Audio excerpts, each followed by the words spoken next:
Ini sebenarnya Fadlizon ini dari Partai Gerindra yang sekarang belongs to penguasa, atau sebenarnya masih partai oposisi sih? Jadi opposition from within. Oke.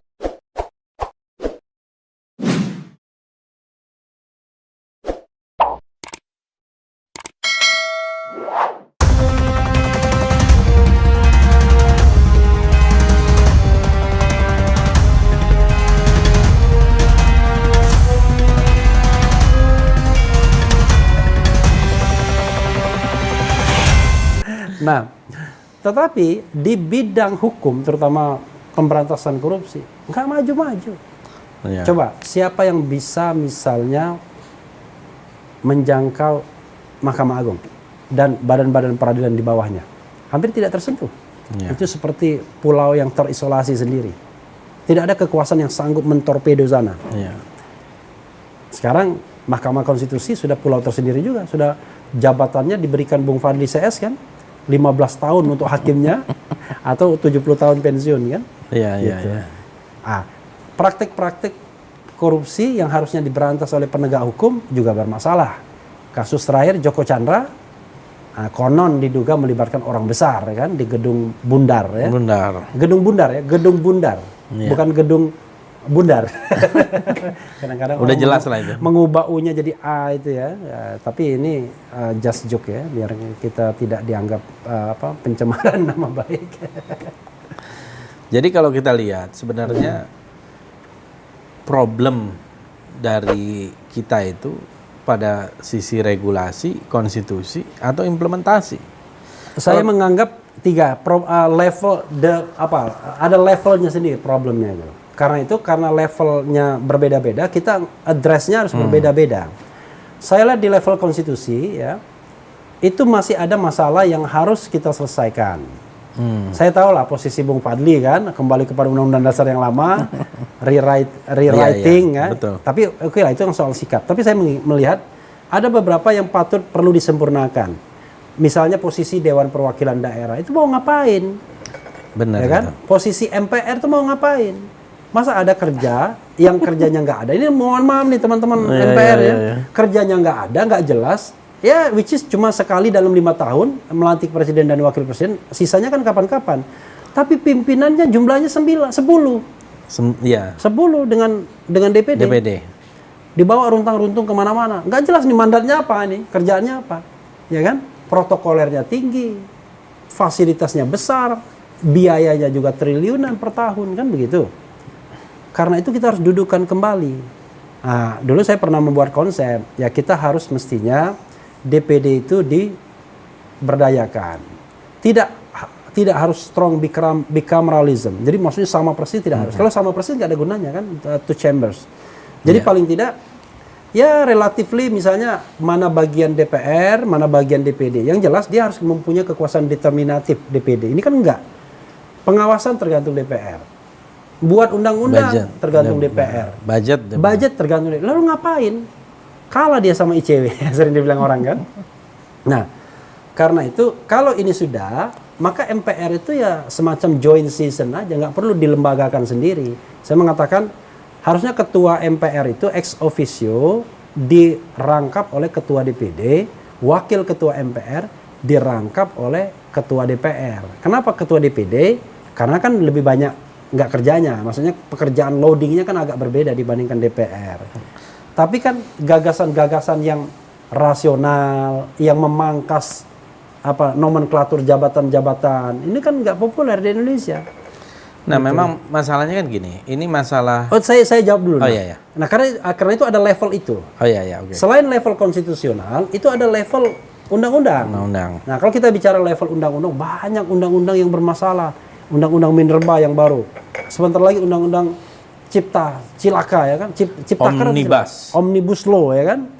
Lalu undang-undang tentang pemulihan ekonomi dan penanganan Covid, undang-undang yang berasal dari Perpu nomor 1 2020. Iya. Belum lagi undang-undang tentang perubahan undang-undang KPK yang dianggap memperlemah KPK. Itu jadi banyak substansi undang-undang yang harusnya kita review kembali. Iya. Nah, berikutnya adalah soal yang terkait dengan implementasi. Nah, kalau soal implementasi ini jagonya Indonesia ini adalah kita boleh sepakat hari ini mengenai undang-undang tertentu, nggak dilaksanakan itu undang-undang. Iya. Belum peraturannya. Iya, belum peraturan-peraturan di bawah undang-undang. Jadi karena apa? Karena apa ya? Ada teori begini mengatakan bahwa negara-negara seperti Indonesia legal culture-nya itu nggak kuat. Saya ingat Barack Obama, dia menunda keberangkatannya ke Indonesia karena untuk memastikan undang-undang kesehatan goal di Kongres.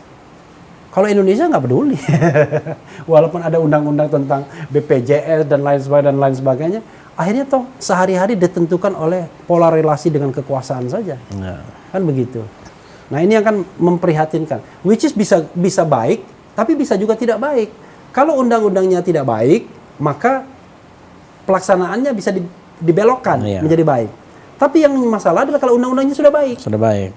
Nah, tapi kalau kita mau bicara tentang rule of law atau restart negara hukum, ya nggak bisa begitu. Kita harus betul-betul memastikan bahwa undang-undang segala aturan yang dibuat, disepakati itu dilaksanakan as it is, apa adanya. Ya. Begitu. Ya ini kan masalah yang kita hadapi ini semakin hari semakin kompleks ya. Jadi kalau kita lihat tadi Bung Refli mengatakan terlalu banyak juga yang harus direvisi ulang gitu ya. Soal undang-undang perundang-undangan kita. Karena di samping terlalu banyak, kita juga satu sama lain tuh kayak disconnected gitu ya. Oke. Nah, disconnected itu. Nah, kan gagasannya itu ini kan ada kalau disconnected itu saya bisa pahami, karena saya kadang-kadang bingung saya. Ini sebenarnya Fadlizon ini dari partai Gerindra yang sekarang belongs to penguasa, atau sebenarnya masih partai oposisi sih? Jadi opposition from within. Oke. From within. Ya? From within. Karena kan banyak juga yang bilang dong, Anda juga pasti setuju dong bahwa yang anggota DPR itu harusnya oposisi dong. Iya dong, apalagi terhadap eksekutif. Apalagi dalam sistem dalam tanda petik. Dalam sistem pemerintahan presidensil. Bagaimana kalau tidak check and balance? Itu saya setuju tuh sobat era sekalian, setuju. Karena kita sistem pemerintahan presidensil, kekuasaan eksekutif legislatif terpisah. Iya. Jadi eksekutif pelaksana, legislatif pengawas mestinya. Beda kalau parliamentary government, separuh pemerintah, separuh oposisi. Dia memang ikut. Jadi tapi kita ini kan dulu memang dianggap bukan pembelahan kekuasaan, tapi pembagian kekuasaan. Bukan pemisahan tapi pembagian.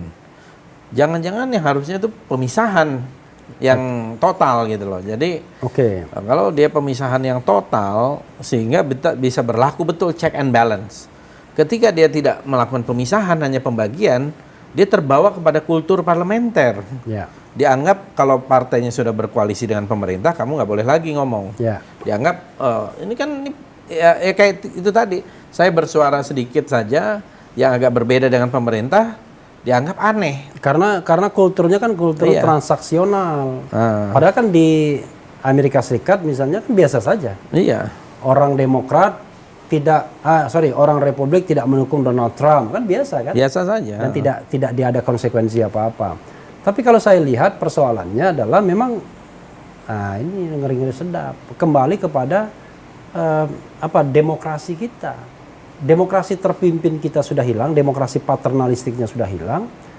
Secara formal tahun 66 dan 67 kemudian diberhentikan Bung Karno. Tapi hidup lagi di era Orde Lama, Orde Baru, dan kemudian Orde sekarang. Kan demokrasi kita masih demokrasi paternalistik sampai sekarang, bukan metamorfosis. Atau mengalami evolusi. Evolusi ya kan, jadi the survival of the fittest ya kan. Jadi inilah yang namanya mungkin demokrasi Nusantara.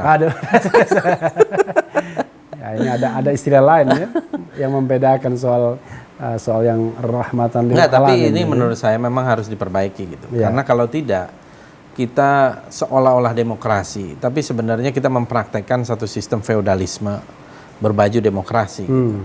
Dan kalau itu yang terjadi, ya akhirnya ya yang menentukan itu adalah semua tinggal kekuasaan. Dan tidak ada lagi ya rakyat itu hanya menjadi embel-embel, kan itu yang membahayakan. Saya kira kita tahu duduk soalnya, tapi dari mana kita memulai? What is to be done? Nah, dari menghilangkan presidensial threshold. Saya setuju itu, saya setuju. Saya sependapat. Jadi sobat era sekalian, saya menjadi kuasa hukum Rizal Ramli dan satu lagi saya selalu lupa namanya Abdul Rahim ya. Itu agar MK mau menghapuskan, menyatakan presidensial threshold itu bertentangan dengan konstitusi. Kenapa? Selama masih ada presidensial threshold, pemimpin kita ini akan ditentukan oleh berapa gelintir orang saja. Dan itu tidak sehat bagi demokrasi. Betul. Dan juga akan tertutup pintu kompetisi. Nah itu yang berbahaya. Padahal menurut saya demokrasi itu harusnya paling bagus adalah harus dia open competition, tapi begitu Anda sudah masuk dalam kompetisi, aturannya ketat. Ya, betul.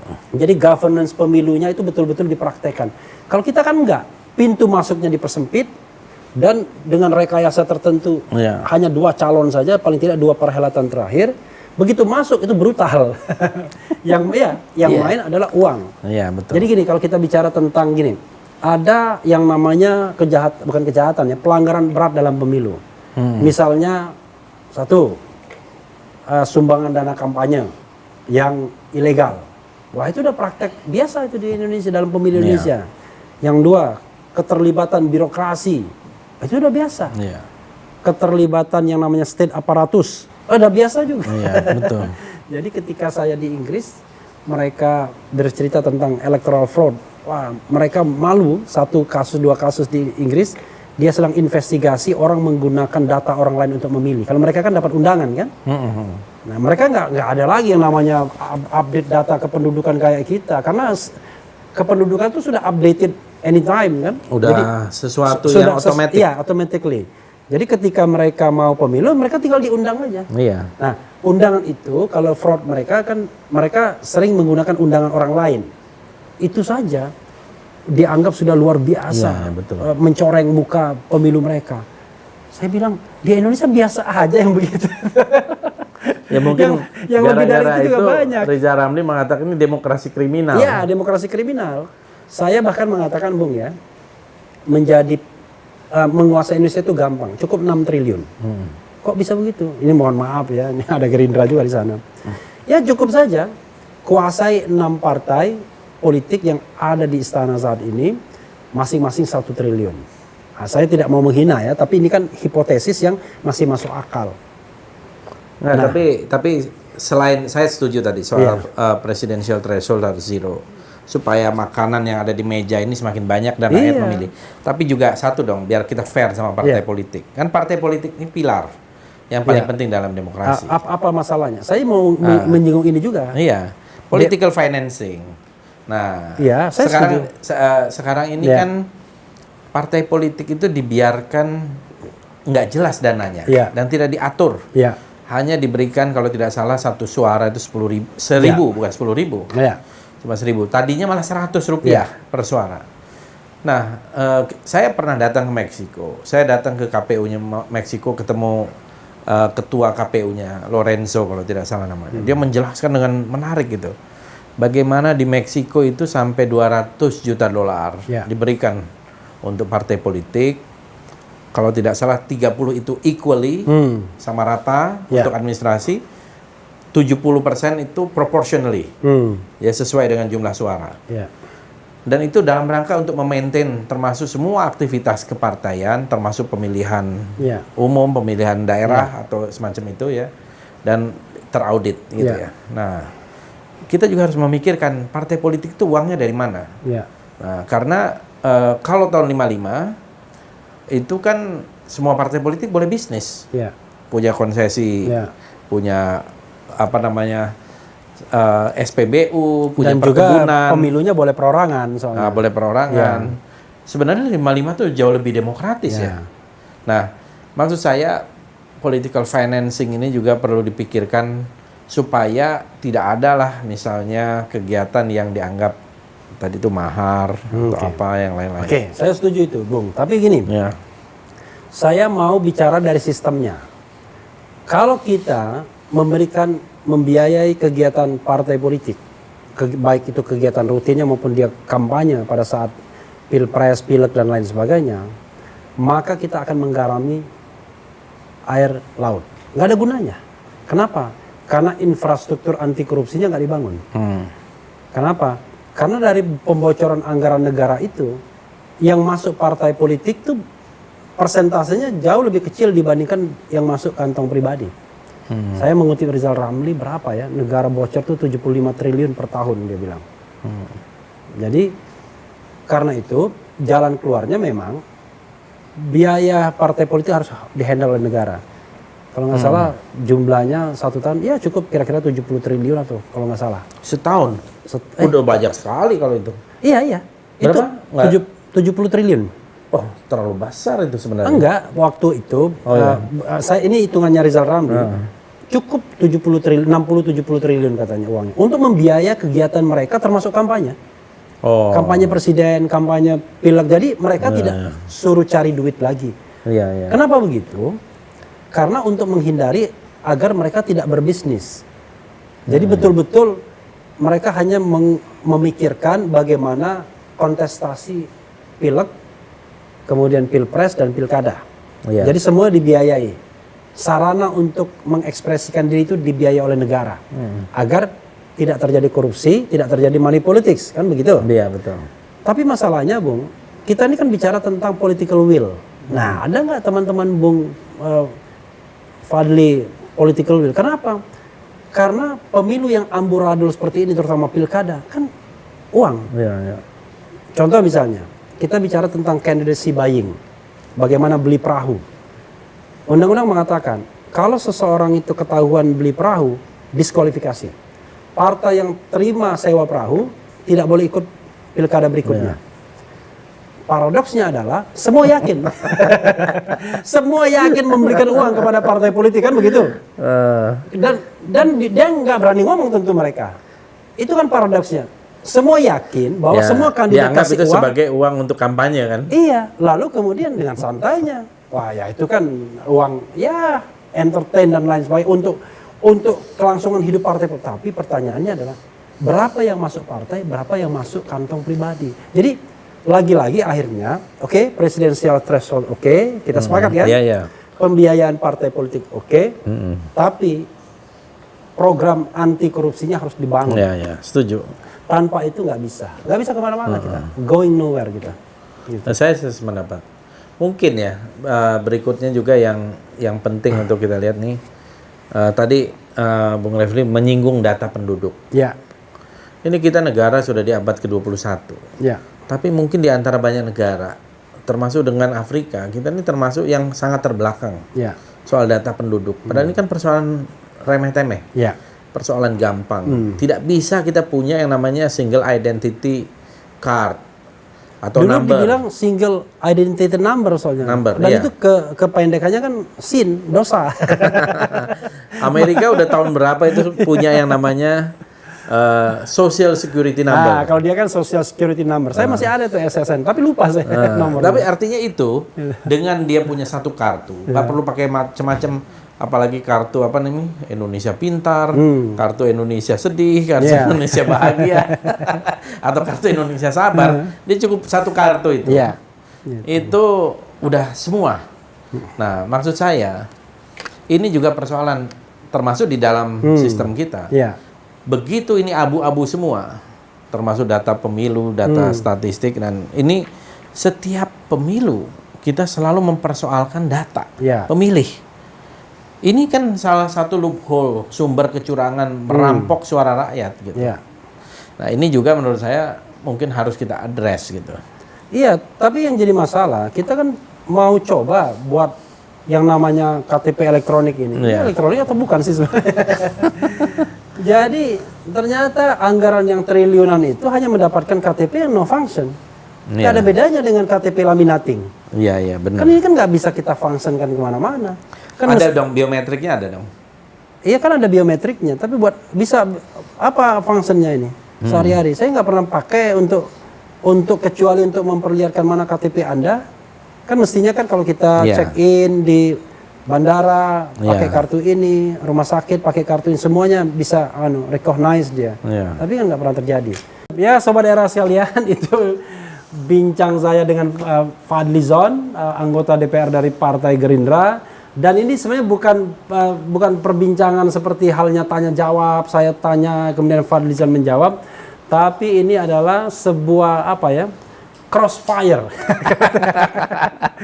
Walaupun saya tidak mewakili siapapun, ya, beliau mewakili dari partai politik, tapi dalam perbincangan ini beliau adalah pribadi yang mandiri, independen, dengan view, dengan pandangan, dengan perspektif yang mandiri juga. Nah, mudah-mudahan apa yang kita bicarakan itu bisa menjadi pembelajaran baik bagi kami maupun bagi kita semua. Karena kalau bilang kami dan kita, kadang-kadang terakhir ini agak sensi ya. Karena itu saya sebutkan semua bagi kami dan bagi kita semua. Wabillahi taufiq wal hidayah. Wassalamualaikum warahmatullahi wabarakatuh.